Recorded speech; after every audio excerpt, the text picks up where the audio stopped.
माझा स्वभाव कसा झाला असं सगळ्यांना वाटते, पण मला एक प्रसंग एक सांगायचं की हे शाहू महाराजांची वास्तू आहे.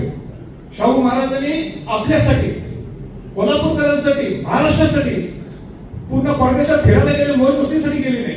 शाहू महाराज आपलं कोल्हापूर आणि महाराष्ट्रात कसं घडू शकतो आपण याचा अभ्यास करण्यासाठी गेले. मुश्रीफ साहेब, आपण पालकमंत्री आहात. मी महाराजांना असं करू शकत नाही, आपल्याकडे मी बोट करू शकतो. आपण पालकमंत्री आहात. उद्या जर काय तिथं गडबड टेंडरिंग मध्ये कमिशन बिमिशन काय झालं तर मी पहिले तुमच्या नाही सांगितलं.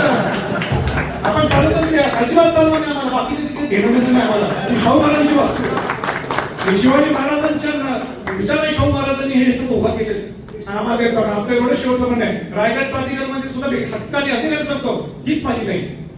आपल्याला आलेली ती संधी मी काम करतो तिथं, पण इथं तुमची जबाबदारी. बाकी सगळं तुम्ही काय करा राजकारण.